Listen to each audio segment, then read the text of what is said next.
الحمد لله وحده نصر عبده وعز جنده وهزم الأحزاب وحده أشهد أن لا إله إلا الله وحده لا شريك له وأشهد أن محمدا عبده ورسوله أرسل الله بالحق بشيرا ونذيرا وداعيا إلى الله بإذنه سراجا منيرا. أما بعد فقد قال الله تعالى في القرآن الكريم والفرقان الحميد بعد أعوذ بالله من الشيطان الرجيم بسم الله الرحمن الرحيم اهدنا الصراط المستقيم صراط الذين أنعمت عليهم غير المغضوب عليهم ولا الضالين آمين. صدق الله العظيم. உலகை படைத்து பரிபாலிக்குகிற எல்லாம் வல்ல அல்லாஹ் ஒருவனுக்கே புகழ் அனைத்தும் உரித்தாகுக.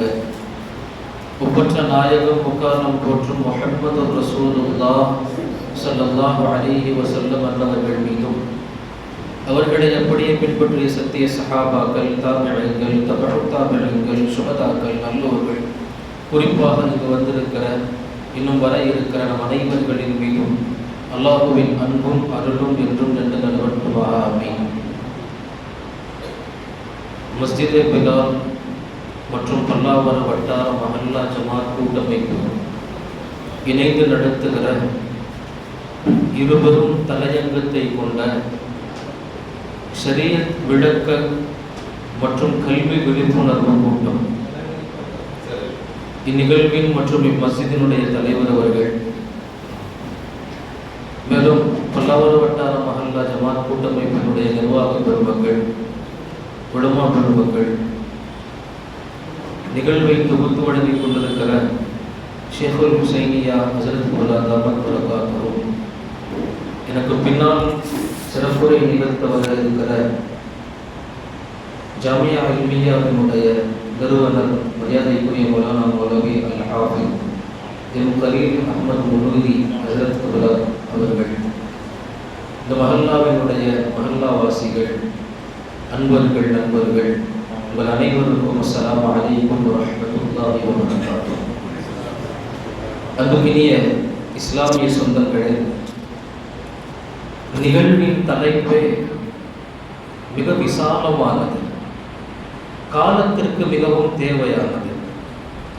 2 பெரும் தலையங்கங்கள், ஒரு நாள் முழுக்க உட்கார்ந்து மாநாடெடுத்து பேச வேண்டிய தலைப்பு, ஷரியத் கூட்டம் நடத்தப்பட வேண்டிய மிக முக்கியமான கூட்டம், ஷரியத் விழிப்புணர்வு, அதைத் தொடர்ந்து கல்வி விழிப்புணர்வு, 2 பெரும் தலையங்கம்.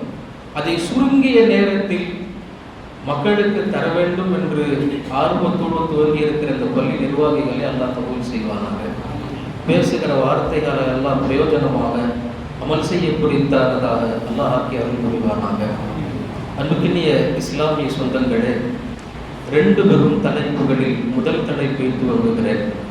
அதனுடைய இறுதி இன்ஷா அல்லாஹ் 2ஆம் தலைப்பில் நிறைவு பெறும். அன்புக்கினியவர்களே, அல்லாஹ் தஆலா உலகத்தில் மனித சமூகத்தை படைக்குகிற போது அவர்களோடு அவர்களுக்கான ஹிதாயத்திற்கான வழிகளையும் சேர்த்து படைத்திருக்கிறோம் என்று குர்ஆன் வாயிலாக அல்லாஹ் பேசுகிறார். அல்லாஹ் குர்ஆன்ல தெளிவாக சொல்லுவார், அல்லதி ஹலகல் ஃபஸவ்வா வல்லதி கத்தர ஃபஹதா. அல்லாஹ் தஆலா இந்த மனித சமூகத்தை நேர்த்தியாக படைத்தார். வல்லதி கத்தர ஃபஹதா, படைத்ததோடு மட்டும் விடாமல் இந்த சமூகம் உலகத்தில் வெற்றி பெற, மறுமையில் வெற்றி பெற என்ன வாழ்வியல் அம்சங்கள் எல்லாம் தேவையோ எல்லாவற்றையும் இந்த மனித சமூகத்திற்கு ஃபஹதா, நாம் நேர்வழியாக கொடுத்து படைத்தோம் என்பதை குர்ஆனில் வாயிலாக அல்லாஹ் பேசுவார். அன்புக்கினியவர்களே, எனவே எந்த மனிதனும் நாளைக்கு மறுமையில் அல்லாஹ்வை சந்திச்சு, அல்லாஹ் எனக்கு இது தெரியல, எனக்கு இது புரியல, எனக்கு மார்க்கத்தில் விளக்கம் இல்லை, எனக்கு ஷரியத்தில் புரியதல் இல்லைன்னு சொல்ல முடியாது. அல்லாஹ் குர்ஆன்ல தெளிவா சொல்லிட்டான், யகூனு லின்னாஸி அலல்லாஹி ஹுஜ்ஜா லன் யகூன், மனிதர்களால் எந்த சாட்சியும் அல்லாஹ்க்கு முன்னாடி நாளைக்கு மறுமையில் அல்லாஹ் எனக்கு தெரியலன்னு சொல்லி கை காட்ட முடியாது. அப்படி ஷரியத் சட்டங்களை அல்லாஹ் தெளிவுபட மிக சிரத்தையோடு இந்த மனித சமூகத்தை படைக்குகிற காலத்திலேயே அல்லாஹ் தஆலா தந்து விட்டார். அன்புக்குரியவர்களே, ஷரியத்னா என்ன? ஷரியத்னா என்ன? உலமாக்கள் அழகாக விரிவுரை தருவார்கள். ஷரியத் என்றால் ஹிய மஜ்மூஅத்துல் அஹ்காம் வல் அவாமிர் வன் நவாஹி அல்லதி ஷரஅஹா அல்லாஹ் தஆலா லிஇபாதி. இதுதான் ஷரியத். ஷரியத் என்றால் அல்லாஹ்வின் அடிமைக்காக, அல்லாஹ் படைத்த படைப்புகளுக்காக அவன் எவைகளை எல்லாம் தடை செய்து எவைகளை எல்லாம் செய்ய வேண்டும் என்று சட்டமாக்கினானோ, ஆக தடுத்த செய்ய வேண்டும் என்று ஏவிய இந்த ரெண்டின் அனைத்து கூட்டமைப்பிற்கும் ஒருங்கிணைப்பிற்கும் ஷரியத் என்று சொல்லப்படும். அல்லாஹ் தடுத்தவை, அல்லாஹ் செய்ய வேண்டும் என்று ஏவியவை அனைத்தின் மஜ்மூஆத் ஒன்றிணைப்பிற்கு ஷரியத். அப்படி என்றால் ஒரு மனிதன் பிறந்தது முதல் அவன் காதில் பாங்கொலி கேட்டது ஆரம்பித்து அவன் மரணித்து ஜனாசா தொழுகை வரைக்கும் ஒரு மனிதனுக்கு தேவையான எல்லா சட்டங்களும் இங்கு பையினாத் தெளிவுபடுத்தப்பட்ட மார்க்கம். இந்த மார்க்கத்தினுடைய சிறப்பம்சம் அல்லாஹ் அக்பர். இதை சொன்னா அது அற்புதம். உலமாக்கள் எழுதுவாங்க, இந்த மார்க்கத்துக்கான சிறப்பம்சம் 4, ஷரியத்துக்கான சிறப்பம்சம் 4. அத்தனையும் அற்புதமான சட்ட திட்டங்கள். 4 சிறப்பம்சம் என்ன தெரியுமா? இந்த மார்க்கம், இந்த ஷரியத் கமால், இந்த மார்க்கம், இந்த ஷரியத் ஜமால், இந்த மார்க்கம், இந்த ஷரியத் யூசுப், இந்த மார்க்கம், இந்த ஷரியத் கியாம். இந்த 4 நம்முடைய மார்க்கத்தின் சிறப்பம்சம், அற்புதம் என்று எழுதுவார்கள். என்ன 4? முதலாவது கமால், இந்த மார்க்கம் பரிபூர்ணமானது. அல்யௌம அக்மல்து லக்கும் தீனக்கும் வ அத்மம்து அலைக்கும் நிஅமதி. அனைத்து சமூகமும் பார்த்து பொறாமைப்படத்தக்க அளவுக்கான அற்புத மார்க்கம் படைத்த அல்லாஹ் சொல்கிறார், இந்த மார்க்கம் அற்புதமானது, இது நிலையான மார்க்கம், இதில் இல்லாததில்லை, இனி சேர்க்க வேண்டும் என்பதில்லை. உலகத்தில் காலங்கள் மாறும் அளவுக்காக என்னென்ன சட்டங்கள் எல்லாம் தேவையோ எல்லாம் என் குர்ஆனில் இருக்கிறது. எல்லாம் என் குர்ஆன்ல. 5G வந்துச்சு, 4G வந்துச்சு, இன்னைக்கு மோடிஜி வந்திருக்கிறாரு. எத்தனை ஜி வந்தாலும் இந்த மார்க்கத்தின் சட்டத்தின் ஆணிவேரை தகர்க்க முடியாது. காலங்களுக்கு ஏற்ற எல்லா சட்டங்களுக்குமான அருமையான தலையங்கங்களை குர்ஆன் தன்னுடைய வாசகத்தின் பின்புலனாய் கொண்டிருக்கிறது என்பது அல்லாஹ் தஆலா உணர்த்துகிற விஷயம். அன்புக்குரியவர்களே, நிறைய சொல்லலாம். காலத்தின் சுழற்சிகளில் தவிடுபடியான எத்தனையோ மதங்கள் உண்டு. ஆனால் 1400 வருடங்களாக இன்று வரைக்கும் ஒரு புள்ளி மாற்றம் கூட இல்லாமல் நிலைத்து நிற்கிற அற்புதமான மார்க்கம் இஸ்லாமிய மார்க்கம். அன்புக்குரியவர்களே, அதன் வழியாக நாம் சொல்லுவோம் செல்போன். ஒரு சின்ன உதாரணம் சொல்வேன். செல்போன், இன்றைக்கு செல்போன் 1400 வருடங்களுக்கு பின்னாக பரிமாறிக்கப்படுகிறது, உயிர்ப்பிக்கப்படுகிறது, உருவாக்கப்படுகிறது. ஆனால் குர்ஆனில் செல்போனுடைய சட்டங்கள் பேசப்பட்டது என்ற ஆய்வு கட்டுரைகள் எழுதப்பட்டிருக்கிறது. தனி ஜும்மா பயான் செல்போன் பற்றி பேசியிருக்கிறோம். அன்புக்குரியவர்களே, சூரத்து நூர் இஸ்திஅதான் என்ற வார்த்தையில் இருந்து செல்போன் உபயோகம் எப்படி என்று குர்ஆன் நமக்கு தருகிற பாடங்களாக உலமாக்கள் இன்றைக்கு ஆய்வுரைகள் எழுதி கொண்டிருக்கிறார்கள். அன்புக்குரியவர்களே, இந்த மார்க்கம் காலத்தால் அழிகிற மார்க்கம் அல்ல. காலம் என்ற அற்புதமானவர்களே, காலம் பல பேரை அழித்திருக்கிறது. ஆனால் இந்த மார்க்கம் காலத்தை கடந்து நிற்கிற மார்க்கம். எனவே இது கமால், இந்த மார்க்கம் பரிபூர்ணமானது. இது முதல் தகவல். இரண்டாவது, இந்த மார்க்கம் ஜமால், அழகு. இந்த மார்க்கம் ஈர்ப்புடையது. இந்த மார்க்கம் மாதிரி ஈர்க்கத்தக்க அழகான ஒன்று உலகத்துல வேற யாருக்கும் கிடைக்காது. அன்பானவர்கள், நம்ம தொழுகையில், நிகாஹ் மஜ்லிஸ்ல, ஜனாசா அடக்கத்துல அமைதியும் அழகும் இந்த ஒரு மார்க்கத்துல மட்டும்தான். கூச்சலிட்டு அழக்கூடாது. போனது உன் தந்தையாக இருந்தாலும் சரி, அமைதி காக்க வேண்டும், சபர் செய்ய வேண்டும், கொந்தளிக்க கூடாது, மாறுதல் அடித்து அழகக்கூடாது. நிகாஹ் என்றால் இப்படித்தான், இவ்வளவு கொடுக்கணும், இந்த மாதிரி நிகாஹ் நடக்கணும். எவ்வளவு அற்புதமான, எந்தெந்த இடங்களுக்கு என்ன தேவையோ அதை சரிவர வகுத்து தந்த ஒரே மார்க்கம் இஸ்லாத்தில். இஸ்லாம் மட்டும். இதை நான் சொல்லவில்லை. அக்மல்து தீனக்கும், உங்களுக்கு தேவையான எல்லா சட்டத்தையும் 1400 வருடங்களுக்கு முன்னாலே வகுத்து கொடுக்கப்பட்டு விட்டது. நீங்க தேட வேண்டிய தேவை அல்ல, இருக்கிறது. இருப்பதிலிருந்து சாறு புழிந்து உங்கள் வாழ்க்கையை நடத்தினால் போதும் என்பது குர்ஆனுடைய வார்த்தை. அன்புக்குரியவர்களே, மார்க்கம் ஜமால், அழகு, அழகு, அற்புதம். உங்க எல்லாருக்கும் தெரிஞ்சிருக்க ஒரு சம்பவம். யமாமா நாட்டினுடைய அரசன் சுமாமா நிறைய கேள்விப்பட்டிருப்பீங்க மக்தூப்ல. பெருமானார் சிறை கைதியா பிடிச்சி மஸ்ஜித் நபவியினுடைய தூண்ல கட்டி வச்சாங்க 3 நாள். முதல் நாள் கொந்தளிச்சாரு, 2வது நாள் அவங்க என்ன செய்யறாங்கன்னு வாட்ச் பண்ணாங்க. 3வது நாள் பெருமானார் வந்து கட்ட அவிழ்க்க சொல்லிட்டாங்க. அவிழ்க்க சொன்ன உடனே என்ன செய்யணும்? முதல் நாள் நான் தலைவன், நான் அரசன், என்னை தொட்டது தெரிந்தால், என்னை கட்டியது தெரிந்தால் என்றெல்லாம் அந்த ஹதீஸினுடைய நீண்ட விரிவாக்கம். நிறைய கொண்டளித்தவன் கலட்டின உடனே தலை குனிந்து வெளியே போய் மஸ்ஜித் நபவிக்கு பக்கத்தில் இருக்கிற தோட்டத்துல அனுமதி பெற்று குளிச்சுட்டு மீண்டும் மஸ்ஜித் நபவிக்கு வந்து தொழுது பெருமானார் கையை பிடிச்சு, எனக்கு ஷஹாதத் சொல்லி கொடுங்க, எனக்கு இந்த மார்க்கம் வேண்டும், நீங்கள் வேண்டும். என்ன வார்த்தைச்சு, என்ன சொன்னாங்க, என்ன பேசினாங்க? ஒண்ணும் இல்லை. கட்டி வச்சு பள்ளியினுடைய தொழுகை, சஹாபாக்கள் பெருமானாரோட நடைமுறை, அந்த 3 நாட்களை கண்குளிர கண்ட அந்த மனம் ஈர்த்து விட்டது. தான் இத்தனை நாளாக தாய் மதமாக கொண்டது வெறும் 3 நாள்ல ஒண்ணுமே இல்லாம போயிடுச்சு. எவ்வளவு ஈர்ப்பு பாருங்க, எவ்வளவு ஜமால். பெருமானார்கிட்ட வந்து எனக்கு கலிமா வேண்டும் சொல்லிட்டு அவர் சொன்ன வார்த்தை வரலாற்றில் அற்புதமான வார்த்தை. முஹம்மது, இந்த 3 நாளைக்கு முன்னாடி எனக்கு பிடிக்காத மதம் இந்த இஸ்லாம், உலகத்திலே எனக்கு பிடிக்காத நபர் நீர் தான். ஆனால் இப்போது இந்த 3 நாளைக்கு பின்னால் என்ன மாற்றம் என்ன தெரியுமா? நான் சொல்கிறேன், இந்த 3 நாளைக்கு முன்னாடி உலகத்திலேயே நான் ஆக நேசிக்கிற மார்க்கம் என் இஸ்லாம், நான் உலகத்திலேயே மிகவும் நேசிக்கிற நபர் என் முஹம்மதாகிய நீங்கள் என்று கரம் பற்றி இஸ்லாம் ஏற்றார் என்பது வரலாறு. நான் சொல்ல வருவது, இந்த மார்க்கம் ஜமால், அற்புதம், அழகு. ஆனால் இந்த அழகை நம்முடைய இளைய தலைமுறை இன்றைக்கு துளைத்து வருகிறது. கண்டவ ஹேர் ஸ்டைல், கண்டவ லைஃப் ஸ்டைல், இன்றைக்கு சொல்லக்கூட வார்த்தைகள் பூசுகிறது. அப்படிப்பட்ட வாழ்க்கையை தற்போதைய தலைமுறை இந்த அற்புதத்தை விட்டு நலிவு நின்று அதை என்று பார்க்கிறது. எவ்வளவு பெரிய கை சேதம் அன்புக்கின்றவர்களே, யோசிக்க வேண்டும். நம்முடைய மார்க்கத்தின் 2வது செயல் அற்புதமானது. இது கமால், ஜமால், அற்புதமானது இந்த மார்க்கம். 3வது பெருமானார் ஸல்லல்லாஹு அலைஹி வஸல்லம் வழிந்த உலமாக்கள் விளக்குவார்கள், இந்த மார்க்கம் யூசுப், இலகுவானது. இந்த மாதிரி லேசான மார்க்கத்தை எங்கேயும் பார்க்க முடியாது.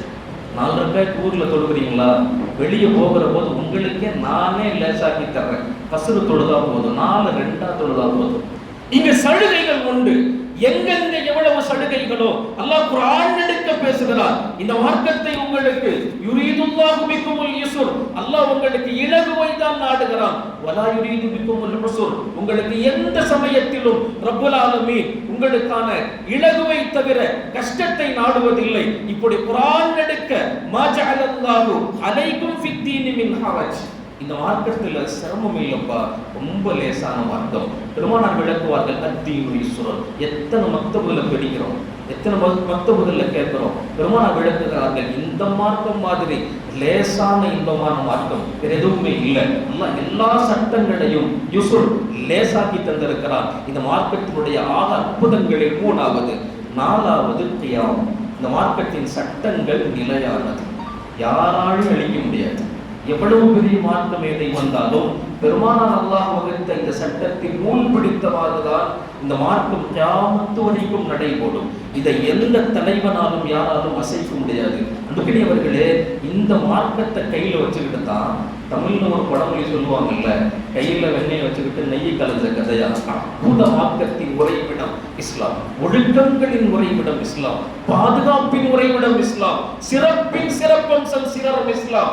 இப்படிப்பட்ட இஸ்லாமிய ஷரியத்தை கையில வச்சுக்கிட்டு உதறி தள்ளுகிற எத்தனை நிலைகள் இன்னைக்கு நாம பார்க்கலாம். சிஏஏ வெளியே வந்து போராடுறோம், ரோட்டுக்கு வர்றோம். வக்ஃபினுடைய சட்டங்கள் ரோட்டுக்கு வந்து போராடுறோம். அன்புக்கினியவர்களே, உங்களிடத்தில் ஒரு கேள்வி கேட்கிறேன், எத்தனை இஸ்லாமிய சட்டங்கள் நம்முடைய வீட்டுக்குள் காலாவதியாகி போயிருக்கிறது? எத்தனை இஸ்லாமிய சட்டங்கள் இன்றைக்கு அரசாங்கத்திற்கு முன்னால் நம்முடைய வீட்டுக்குள்ள காலால போட்டு விதிக்கப்படுகிறது? எனவே அல்லாஹ் தஆலா பெரிய சட்டங்கள் அரசாங்கத்தை விட்டு நம்ம எல்லாத்தையும் உசுப்பேத்துறோம், உலுக்கி வைக்கிறார். அன்புக்கினியவர்களை யோசியுங்கள், இஸ்லாம் இந்த மாதிரியான அற்புத சட்டங்கள் எதுவுமே கிடையாது. பெருமானார் ஸல்லல்லாஹு அலைஹி வஸல்லம் இந்த சட்டங்களுக்கு கொடுத்த முக்கியத்துவம் அல்லாஹ் அக்பர். உங்க எல்லாருக்கும் தெரிஞ்ச 2 நிகழ்வை சொல்லி நிறைவு செய்வேன். அன்பானவர்களே, பெருமானார் ஸல்லல்லாஹு அலைஹி வஸல்லம் ஒரு வழக்கு, திருட்டு வழக்கு வந்துச்சு. நீங்க எல்லாரும் கேள்விப்பட்டிருப்பீங்க. ஃபாத்திமா மஹ்சூமியா என்ற கூட்டத்தை சார்ந்த ஃபாத்திமா என்ற பெண் திருடி விட்டால் கையை வெட்டணுங்கிறது நாயகத்தின் தீர்ப்பு ஸல்லல்லாஹு அலைஹி வஸல்லம். பனு மஹ்சூமியா கூட்டம் குறைஷி கூட்டத்தில் சிறந்தவர்கள். பனு மஹ்சூமியா வந்து கேட்கிறாங்க, அவங்க மஷூர் ஆலோசனை செய்கிறார்கள். கை வெட்டப்படுதல் காலத்தால் அழியாத அவப்பெயர், அது காலத்துக்கும் நிலைச்சு நிற்கும். இது பனு மஹ்சூமியாவுக்கு அந்த பேர் வரக்கூடாது. பெருமானார்ட்ட போய் ஒரு சிபாரிசு, ஒரு கோரிக்கை வைப்போம், முன் வைப்போம். நாம போய் நாளைக்கு பெருமானார் கையை வெட்ட வேண்டாம், அதற்கு பதிலா என்ன சொன்னாலும் சரி ஏற்றுக்கணும், அந்த தண்டனை மட்டும் வேண்டாம். ஆனா நேரில் எதிர்கொள்ள துணிச்சல் யாருக்கும் இல்லை. சர்தார் நாயகம் ஸல்லல்லாஹு அலைஹி வஸல்லம் என்ன செய்யலாம் யோசிச்சாங்க. பெருமானாருடைய 13 மனைவியில் ஒரு மனைவி உம்மு சலமா, அவங்க மஹ்சூமியா கோத்திரத்தை சார்ந்தவர். இரவு நேரம் பெருமானார் இல்லாத நேரம் கூட்டத்தினுடைய மிக முக்கிய தலைவர்கள் வீட்டு கதவை தட்டி ஃபாத்திமாவுக்கு நடந்ததை சொல்லி கொஞ்சம் நீங்க சிபாரிசு செய்யுங்களேன்டாங்க. உம்மு சலமா தெளிவு, ஃபிக்ஹ்னுடைய ஆழ்மை, பெருமானார் மனைவிகள்ல முதல் இடம், மார்க்க கல்விக்கான முதல் இடம் ஹஜ்ரத் ஆயிஷானா, இரண்டாவது இடம் உம்மு சலமா. அவ்வளவு பெரிய ஃபகாஹத், ஃபிக்ஹ்ல ஆர்வம், ஆர்வம் தாண்டி ஆளுமை. என்ன செஞ்சாங்க? ஒரே வார்த்தை தான், அல்லாஹ் ரசூல் இயற்றிய சட்டத்திற்கு சிபாரிசு செய்கிற அருகதை உலகத்தில் வேற யாருக்கும் இல்லை, அது நிறைவேற்றப்பட்டுத்தான் ஆக வேண்டும், இங்க நிக்காதீங்க, போயிருங்கட்டான். கூட்டம் போச்சு. திருப்பி யோசிச்சு யாரை பிடிக்கலாம், யாரை பிடிக்கலாம்? ஒசாமத்துக்கு கொஞ்சம் செய்தி கிட்ட போனான். பெருமானாருடைய வளர்ப்பு மகன் செய்தி, அளவு கடந்த பிரியம், அவருடைய மகன் ஒசாமா. எந்த அளவுக்கு பெருமானாருக்கு ஒசாமா மேல பிரியம்னா, தம் பேரன் பிள்ளைங்க ஹசன் ஹுசைனுக்காக துவா செய்யும் போதெல்லாம் ஒசாமாவினுடைய பேரையும் சேர்த்துக்குவான். அவ்வளவு பிரியம். ஒசாமாட்ட போய் இதே மாதிரி கொஞ்சம் சிபாரிசு செய்யுங்க. சின்ன புள்ள, வாலிப புள்ள, யோசிக்கல, நேர பெருமானார்ட்ட வந்துட்டார். வந்து கேட்டேன், யார ரசூலல்லாஹ் கொஞ்சம் தளர்த்தலாமே, வேற என்ன வேணாலும் செய்யறாங்க. அந்த ரிவாயத்துல இப்படி வரும், கான அஷத்து கதபன், பெருமானார் மிகவும் கோபம் கொண்டார்கள். எந்த அளவுக்கு கோபப்பட்டாங்கன்னு சொன்னா, மாதுளை பழத்தினுடைய சுளை அளவுக்கு பெருமானாருடைய முகம் சிவந்து விட்டது. சிவந்துட்டு சொன்னாங்க, என்ன ஒசாமா, அல்லாஹ் ரசூலினுடைய சட்டம் நிறைவேற்றப்படுவதை தடுப்பதற்கு சிபாரிசு செய்தியான்னு கேட்டாங்க. அல்லாஹ் ரசூலினுடைய சட்டம் நிறைவேற்றப்படுவதை தடுப்பதற்கு சிபாரிசு செய்யறையா? ஒசாமா, யூதர்கள் அழிந்தது இதனால் தான். யார் தன்னுடைய சட்டங்களை அல்லாஹ்வுக்காக தளர்த்தினார்களோ, பணக்காரன் ஏழை என்று, தேவையுள்ள நேரம் தேவையில்லாத நேரங்கள் என்று, வீட்டுக்குள்ள வீட்டுக்கு வெளியே என்று, பள்ளிக்கு அதே போல வியாபாரத்துக்கு என்று இடங்களுக்கு தகுந்தவாறு அல்லாஹ்வின் சட்டத்தை மாற்றியதால் யூத சமூகம் அழிக்கப்பட்டது, அல்லாஹ்வால் சபிக்கப்பட்டது. அந்த நிலை என் உம்மத்திற்கு வரக்கூடாது சொல்லிட்டு பிரபல்யமான வாசகம் பெருமானார் ஸல்லல்லாஹு அலைஹி வஸல்லம் ஹதீஸ்ல பேசுனாங்க, லவ் அன்ன ஃபாத்திமா பின் முஹம்மத் ஸரகத் லகதஅது யதஹா, என்னுடைய மகள் ஃபாத்திமா திருடினாலும் இந்த சபையில் இதே அனைவருக்கும் முன்னாலும் நான் கையை வெட்டுவேன். இது ஷரியத், இது ஷரியத், தயங்க மாட்டேன். இந்த சொல்லுக்கு உருவம் கொடுத்தவங்க சஹாபாக்கள். இந்த சொல்லுக்கு, என் மகள் தப்பு செஞ்சிருந்தாலும் எல்லாத்துக்கும் முன்னாடி வச்சு கையை வெட்டுவன்ற சொல்லுக்கு உருவம் கொடுத்தவர்கள் சஹாபாக்கள். ஹஜ்ரத் உமர் ரலியல்லாஹு அன்ஹு அற்புத வரலாறு நினைவுக்கு வருகிறது. தன்னுடைய மகன், உமர் ரலியல்லாஹு அன்ஹுடைய மகன், அவர் மேல ஒரு வழக்கு. அவர் பேர் அபூ ஜஹ்மா. 100 கசையடி அடிக்கணும், 100 கசையடி அடிக்கணும் தீர்ப்பு. அபூ ஜஹ்மாவுக்கு உடல்லாம் ரொம்ப மோசமா இருக்கு. அன்றைய காலத்தில் இருந்த சஹாபாக்கள், இப்னு மஸ்ஊத் போன்ற மிக பெரும் அறிஞர்கள் எல்லாம் வந்து சொல்றாங்க, உமரே, மார்க்கத்தில் அனுமதி இருக்குது, கசையடி அடிப்பதற்கு முன்னால் உடம்பு சரியில்லைன்னா கொஞ்சம் தள்ளி போடலாம், உங்க மகனுடைய நிலைமை ரொம்ப மோசமா இருக்கு, அவர் கியூர் ஆனதுக்கு பின்னாடி அடிக்கலாம், நலமானதுக்கு பின்னாடி அடிக்கலாமே. ரலியல்லாஹு அன்ஹு சொன்னாங்க, இல்லை, அது முடியாது, நான் இந்த மன்னருக்கான ஹலீஃபா, முஃமின்களுக்கான தலைவன், நான் தளர்த்தினால் என்ன உதாரணமா வச்சு என் சமூகமும் நாளைக்கு இது போன்ற தண்டனைகளை தளர்த்தும் இல்லாமல் ஆகும். அந்த பேர் எனக்கு வரக்கூடாது. இப்பயே என் மகன் அடிங்க, ஊருக்கு முன்னால் மரத்துல கட்டி வச்சு 100 கசையடி, 100 கசையடி பெத்த புள்ளைய. உமர் ரலியல்லாஹு அன்ஹு அந்த மரத்துக்கு பக்கத்திலேயே நின்று, ரிவாயத்துல இப்படி வரும், அழுகிறார்கள், கண்ணீர் வடிந்து, தாடி நினைந்து, தன்னுடைய நெஞ்சு பகுதிகள் எல்லாம் நினைகிறது. மகன் கதறுகிற கத்தை பார்த்து உமர் ரலியல்லாஹு அன்ஹு கலங்குகிறாங்க, அழுகிறார். உடல் நலம் ரொம்ப மோசமாகிக்கிட்டே போகுது. அடிக்கிற போது அந்த மகன் கொஞ்சம் நிறுத்திட்டு, அபி உரியதுல்மா, அத்தா கொஞ்சம் தண்ணி வேணும்னு கேட்டார். தண்ணி வேணும். உமர் ரலியல்லாஹு அன்ஹு மனசை கல்லாக்கி அவங்க திருப்பி இன்னொரு பதில் சொல்றாங்க பாருங்க, எவ்வளவு அற்புதம் பாருங்க. இதுதான் மார்க்கத்தின் ஆளுமை. உமர் ரலியல்லாஹு அன்ஹு பதில் சொன்னாங்க, மகனே, நான் ஹஜ் ஆரம்பிக்கப்பட்டுருச்சுன்னா அது முடிக்கிற வரைக்கும் இடையில எதுவும் தரக்கூடாது. முடிக்கிற வரைக்கும் இடையில தரக்கூடாது. இப்போ உனக்கு தாகமாக இருக்கலாம், அந்த தாகத்தில் நீ மௌத்தா போனாலும் பரவாயில்ல. இந்த தாகத்தை நீ பொறுத்து கொண்டால் நாளைக்கு மறுமையில் அல்லாஹ் இதை விட உயர்ந்த வானத்தை பெருமானாரின் கையில் தருவார். எனவே சகிச்சுக்க. புலிக்கு பிறந்தது பூனையாகுமான்னு சொல்லுவாங்கல்ல, அதுக்கு பின்னாடி அவர் வாயவே திறக்கல, அல்லான்ற வழிக்காக தவிர. அந்த வழியால் கத்தியதை தவிர வாயவே திறக்கல. கடைசி என்ன தெரியுமா, 100 கசையடி முழுசா நிறைவேற்றப்படலை. வலி தாங்க முடியாமல் துடித்து எல்லாருக்கும் முன்னாலேயும் மூத்த போயிட்டார். ஹயாத்து சஹாபாலன்னு வரலாறு உண்டு. உமர் ரலியல்லாஹு அன்ஹு அழுதுகிட்டே தன் பிள்ளைய தான் தூக்கிட்டு போய் கபரஸ்தானில் வச்சு அடக்கம் பண்ணி, என் ரப்பின் கட்டளையை நிறைவேற்றுகிற வாய்ப்பை தந்த அல்லாஹ்வுக்கே புகழனைத்துன்னு புகழ்ந்துட்டு வந்தான். ஷரீஅத், நான் சொன்னேன் அல்லவா, பெருமானாரின் மகள் ஃபாத்திமா வெட்டினாலும் கையை வெட்ட வேண்டாமல்ல, இதற்கு உருவம் கொடுத்தவர் நம்முடைய சஹாபாக்கள். இன்னைக்கு இந்த ஷரீஅத்து நிகாவில் காணா போகுது, தேவைப்படும் வியாபாரங்கள்ல காணா போயிடுது. ஏன் என் குடும்பத்துக்கு இது வராது சார், எங்க ஊர் பழக்கம் அப்படியே சார், எங்க வியாபாரம் இப்படியா சார். இன்னைக்கு ஜனாசாக்கள்ல கூட எத்தனையோ முறைகேடுகள். அன்பானவர்களே, அல்லாஹ் அற்புதத்தை கொடுத்திருக்கிறார். அதை விளங்குகிற வாய்ப்பு தேவை. எப்ப விளங்குறது? இதை இல்ம் இருந்தாதான் விளங்க முடியும். இந்த ஷரியத் பற்றிய இல்ம் இருந்தாதான் விளங்க முடியும். கல்வி, இந்த சமூகத்திற்கு கல்வி அது துளைந்து விட்டதால் இன்னைக்கு ஷரியத்தை பின்பற்றுவதில் நாம் பின்னடைவில் இருக்கிறோம். என்னைக்கு ஷரியத் உறுதியாகும், அது சார்ந்த ஆளுமை மிக்க இல்மு இருந்துட்டா உருவாகும். எனவேதான் அல்லாஹ் சொன்னா, மறுமையினுடைய அடையாளம் என்ன தெரியுமா, தரமான ஆளும் பெருமக்களை உலகத்திலிருந்து தொடச்சி இருந்துருவேன். ஏன் தொடப்பம் தெரியுமா, உலகத்துல சட்டங்கள் பாதுகாக்கப்படாது, அல்லாஹ்வுடைய இறை சட்டங்கள் பாதுகாக்கப்படாது. இறை சட்டம் இல்லாத பூமி அழிவுக்கு சமம். எனவே அழிவு வரும். அன்புக்கினியவர்களே, இன்றைக்கு சட்டங்கள் துளைக்கப்படுகிறது. சட்டங்கள் இன்றைக்கு வேண்டும் என்று இஸ்லாமியர்களால் விதிக்கப்படுகிறது. எப்போ இது சரி செய்யப்படும்?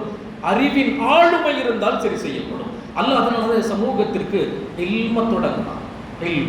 எப்போ ஆழமான இல்மு இருக்குமோ அப்போதான் தெளிர்ச்சியான சிறந்த வாழ்க்கை என்பது கிடைக்கும்.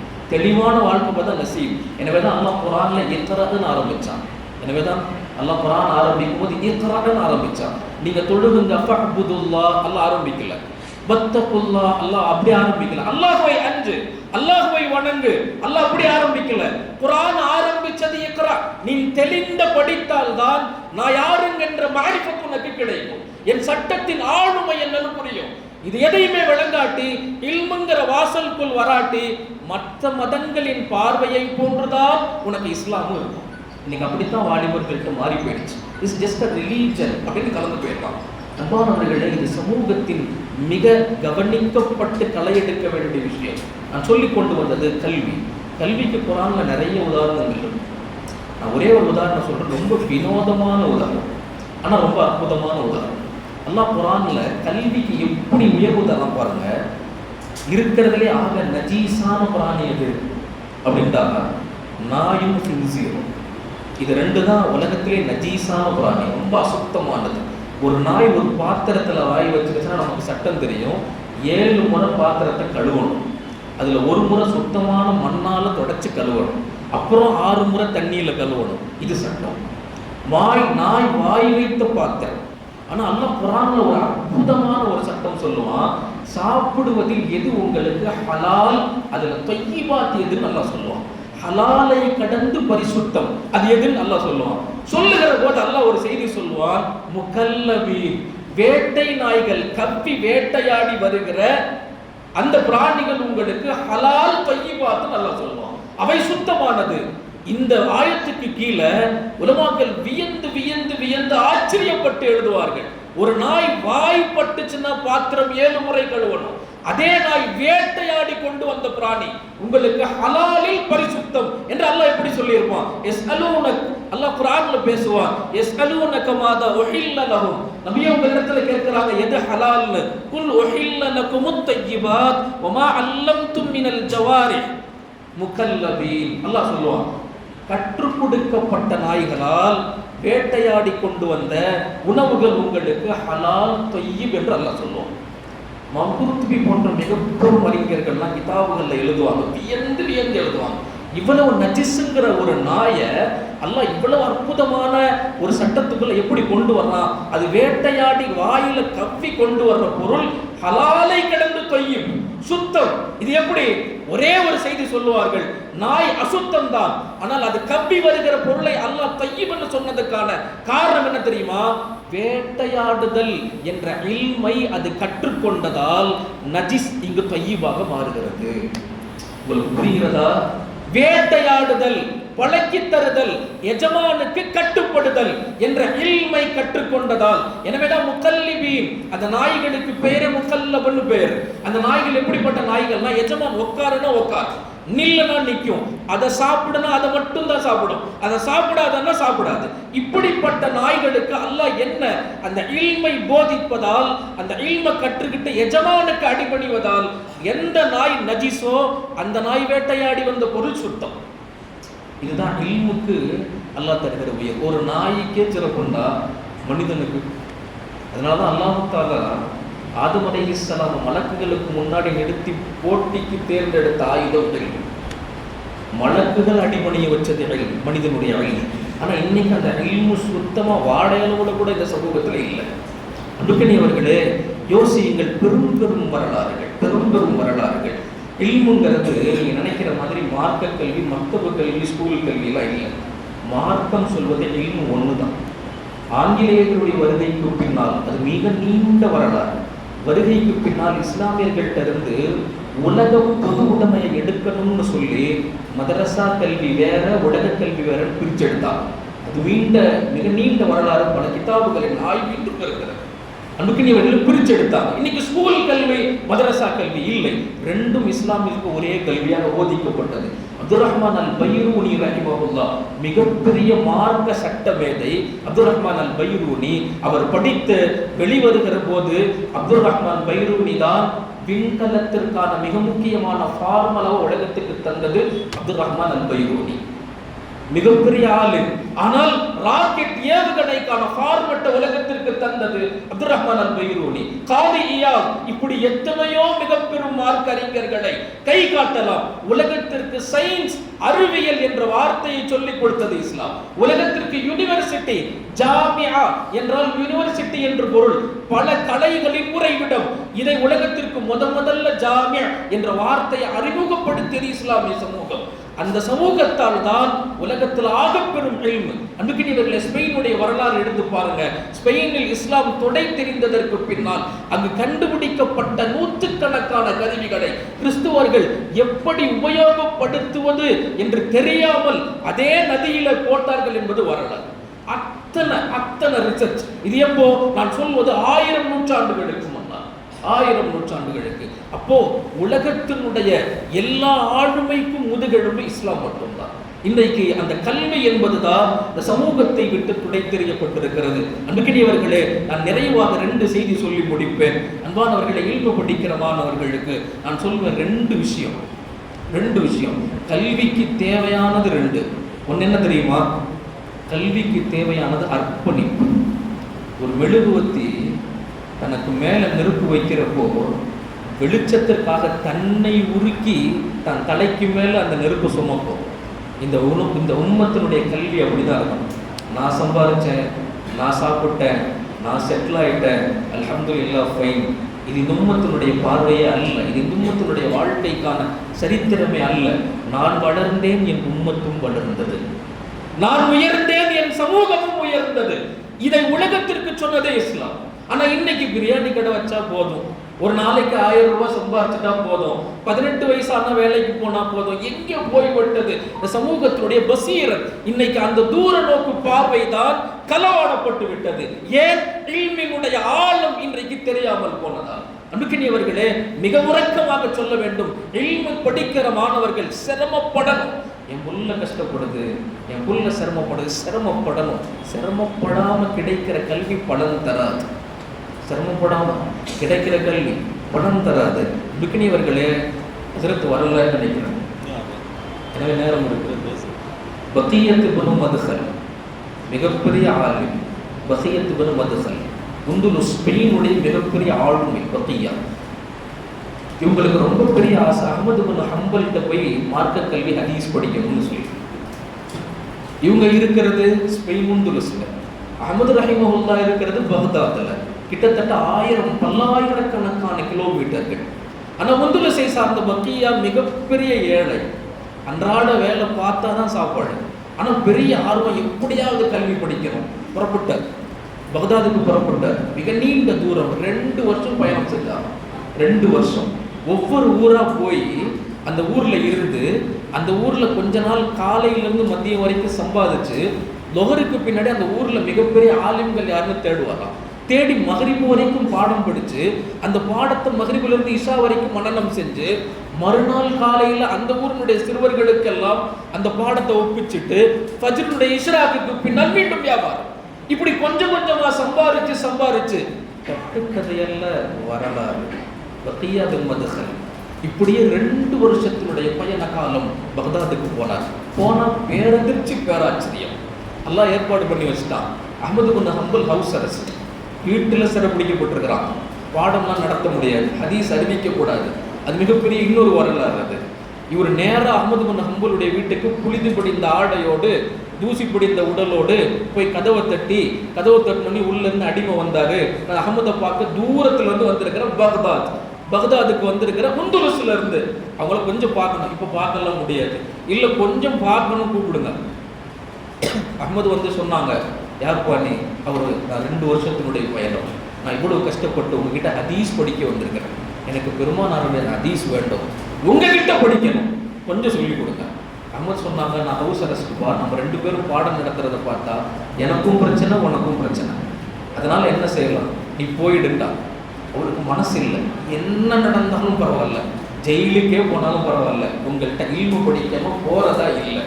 அப்போ அஹ்மதுடைய மனசுல அல்லாஹ் போட்டான், நீ ஒன்று செய்ப்பா, இந்த ஊரினுடைய வடமை, ஃபக்கீர்கள், ஏழைகள், மிஸ்கீன்கள் வந்தா அவங்கள காவலாளிகள் தடுக்க மாட்டாங்க. அவங்களுக்குன்னு சொல்லி ஒரு தலைப்பாக இருக்குது, கிழிந்த ஆடை. அந்த ஆடையை போட்டுக்கிட்டு அந்த ஒரு வண்ண நிற தலைப்பாக இருக்குது.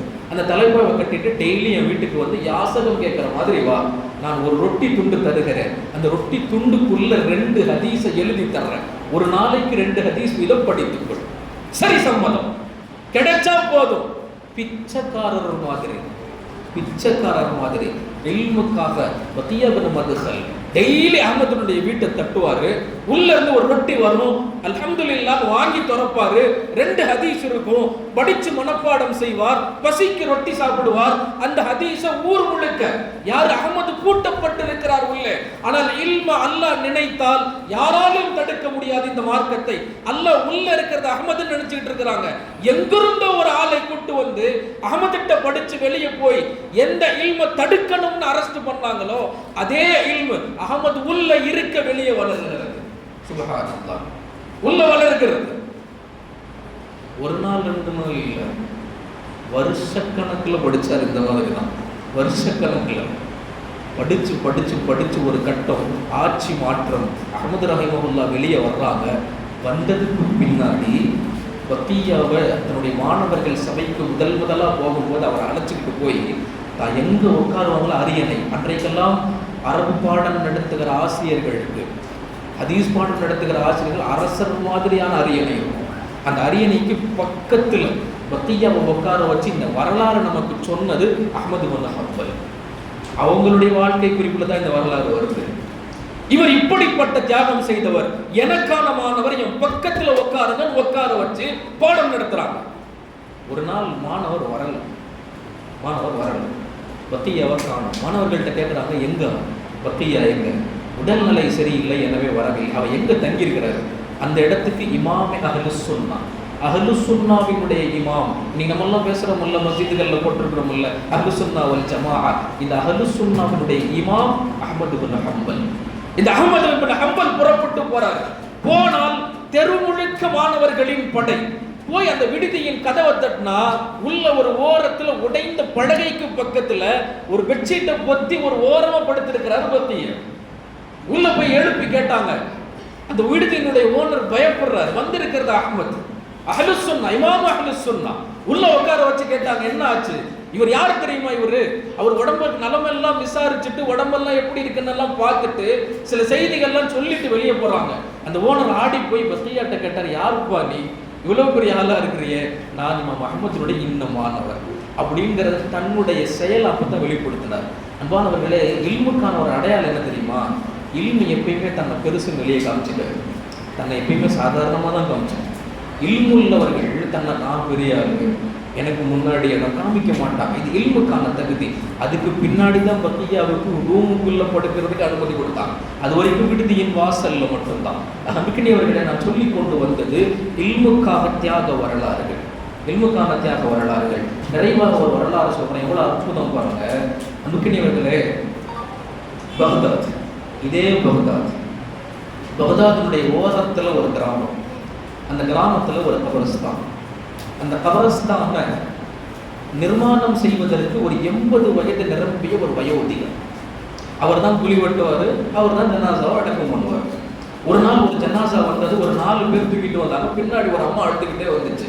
ஜனாசா கொண்டு வந்து வச்சாங்க, ஒரு குழியெல்லாம் நோண்டினாரு, வச்சவங்க வச்சுட்டு போயிட்டாங்க. உடனே இவர் புரிஞ்சுக்கிட்டாரு, சரி அந்த அம்மாவும் இந்த ஜனாசாவும் போலதான் தவிர அவங்க எல்லாம் குடும்ப உறவினர் இல்லை, உதவி செய்வதற்காக வந்திருக்கிறாங்க போல புரிஞ்சுக்கிட்டாரு.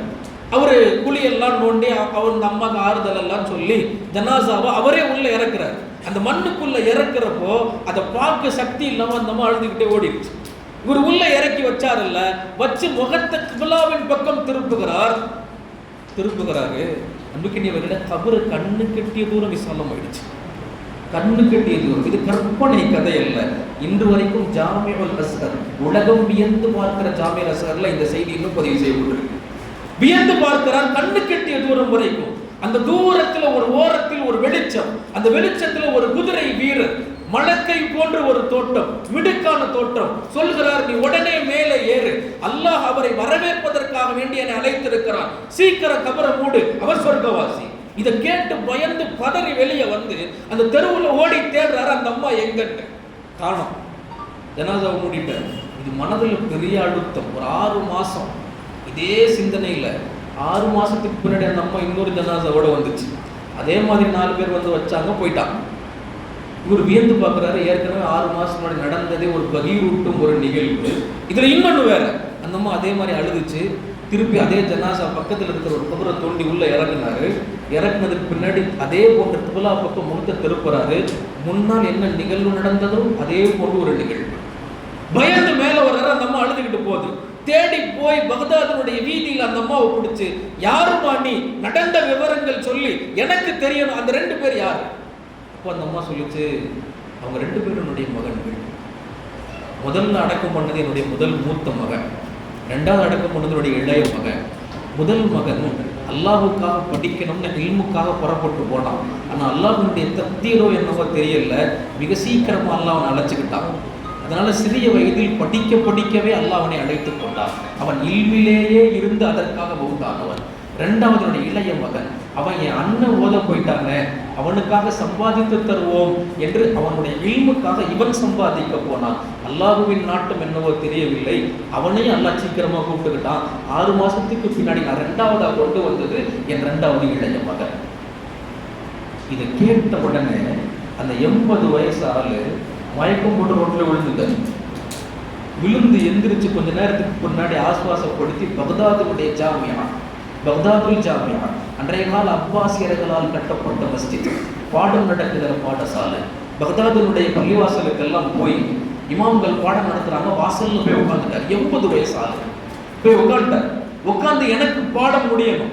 பாடம் முடிஞ்சதுக்கு முன்னாடி அங்க இருக்கிற உஸ்தாத்மார்கள், இவரோட வயசுல சின்னவங்க, எதுக்கு பெரியவடைய வந்திருக்கிறீங்க? நான் படிக்கணும், எனக்கு இல்மு வேணும், அதனால வந்திருக்கிறேன். இந்த இல்மினுடைய பாக்கியத்தை கண்ணுக்கு நேரா பார்த்துட்டேன், இனி படிக்காம நான் போக மாட்டேன். அவங்க சொன்னாங்க, 80 வயசு, பரவாயில்ல நான் படிக்கிறேன். அதே மஸ்ஜிதில் கடையா கடந்து படித்து உலகத்தில் தலை சிறந்த இமாமாக உருவானவர் தான் அப்துல் ரஹ்மான் அல் ஃபத்தார் மின் கிபாரி உலமா திமிஷ்க். திமிஷ்கினுடைய மாபெரும் அறிஞர்களின் தலைமைத்துவம் அப்துல் ரஹ்மான் அல் ஃபத்தார். படிக்க போன வயசு 80. இது இல்மின் ஆளுமை. மிக்கணியவர்களை இப்படி எத்தனையோ வரலாற்று நிகழ்வுகள் சொல்லிக்கொண்டே போல. நான் சொல்ல வந்தது அர்ப்பணிப்பு. முதலாவது இல்முக்காக அர்ப்பணிக்கணும், கஷ்டப்படணும். ரெண்டாவது இல்முக்காக சாப்பாட்டை குறைக்கணும். சுஃபா பெருமானார் ஸல்லல்லாஹு அலைஹி வஸல்லமுடைய மதரசா, சுஃபாவினுடைய மாணவர்கள் சில பேர். பெருமானாருடைய நிபந்தனை என்ன தெரியுமா? நீங்கள் ஹதீஸில் எடுத்து பாருங்களேன்.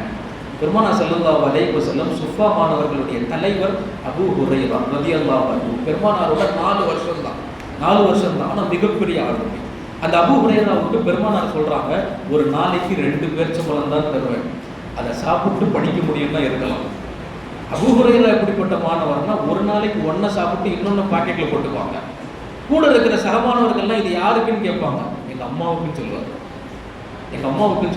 நான் படிக்க வந்துட்டேன்ல, எங்க வீட்டில் என் வயோதிக தாய் கனவுண்டம் இது.